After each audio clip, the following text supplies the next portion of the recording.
Welcome to the Flag Bearer channel. This is Little Known Black History Facts. Please like, share, comment, and subscribe to the channel.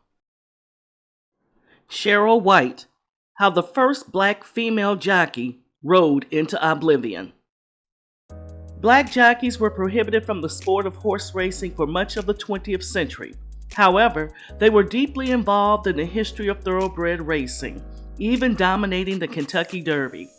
Black jockeys and horsemen dominated the sport of thoroughbred racing from the first Kentucky Derby in 1875 through 1903, right before the Jim Crow era pushed them out.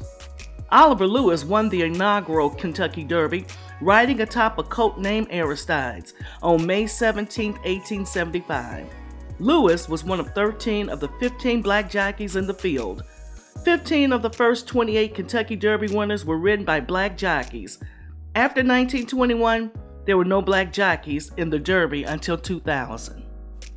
Black jockeys dominated in the sport of horse racing primarily because the entire industry in its early state was built on the labor of enslaved black people. Many of them were purchased specifically for their equestrian skills to be riders, trainers, and grooms. In American racing's earliest days, owners ran the horses they owned with the humans they owned riding astride them. The sport of horse racing was a sport that has been late and slow to not just fully admit women, but to celebrate the contributions of the black jockey. Enter on the racing scene Cheryl White, who in 1971 became the first black female jockey in the United States. White was on her way to making history. Cheryl White broke barriers, not just in the starting gates in the racing industry, but as a groundbreaking leader as the first black woman to hold a jockey's license to race in the United States. She was just 17 years old, stood 5'3" and weighed 107 pounds. Cheryl White was no stranger to horses growing up. She was born into a horse racing family and was raised on a horse farm. Born in Cleveland, Ohio, White began riding for her father, who was also her trainer. Her father, Raymond White Sr., was an accomplished thoroughbred trainer, and her mother, Doris, was a racehorse owner. Raymond White had trained horses while he was jockeying and got his license to ride in 1930 at Washington Park in Chicago. Before his final ride at Coney Island in Cincinnati in 1934, he started 2 horses at the Kentucky Derby. Raymond had given Cheryl a pony when she was 5 years old, and at the same age she learned how to guide horses. At the start of her career, despite her talent, Cheryl had trouble finding mounts. Her first big breaks came by necessity on her father's own horses. At the onset of her racing career, Cheryl finished last in the first 2 scheduled probationary rides. These were races that were necessary before the local stewards gave her a license. Her first race was at Thistledown in North Randall, Ohio. She finished last in 11th place. Soon after her probationary ride, race stewards awarded Cheryl her coveted jockey license. It took no time for her to bounce back from those last place finishes. White's groundbreaking role in racing led to national publicity. Cheryl appeared on the cover of Jet magazine. White was Jet's cover girl on July 29, 1971, just 1 month after earning her license.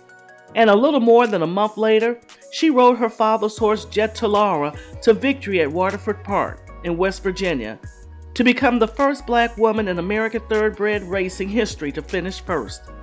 For every mount she rode at that time, she earned $35 plus 10% of her horse's earnings for a first place finish. Through the first 7 months of 1972, Cheryl White had 12 first place finishes, 21 second place results, and 19 third place finishes in 231 mounts, earning approximately $31,583. Cheryl White never got a chance to ride in the Triple Crown races, but she finished her 21-year career with 750 races won and approximately $762,624 in earnings.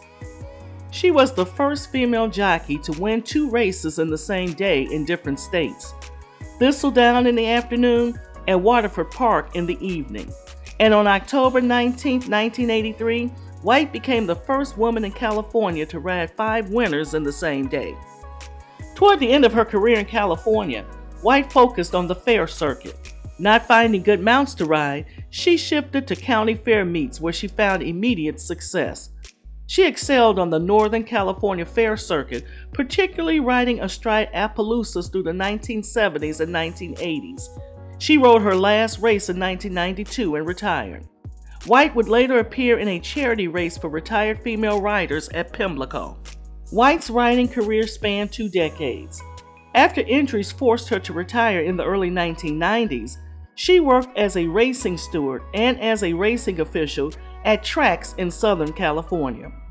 Her goal to become a racing steward, whose responsibilities included the track's operations, was halted when she was suspended in 1997 for betting. A year later, she paid the veterinary bill for a horse that didn't belong to her, and her license was revoked. Eventually, she would be fully reinstated and regain her license. She became the first Black woman to have those roles in the state, according to racing historians. Cheryl White was the first woman to win the Appaloosa Horse Club's Jockey of the Year award, not once, but 4 separate times, earning her induction into its Hall of Fame in 2011. Cheryl White died in 2019 at the age of 65. Cheryl White's story is one of triumph and one of continued marginalization. The story of the girl who rode a path for women and Black people in a sport that has historically sidelined both is virtually unknown. Her accomplishments in a more than 2 decades-long career that included an astounding 750 winning rides in several disciplines are largely forgotten. White's family has made it their mission to restake her place in the annals of thoroughbred racing history. Her story is told in The Jockey and Her Horse, a book for young readers co-written by White's younger brother Raymond and New York Times reporter Sarah Maslin-Nur. Until next time, if you like little-known history facts as I do, please like, share, comment, and subscribe to the channel. Press the bell to be notified of future uploads. Thank you for watching.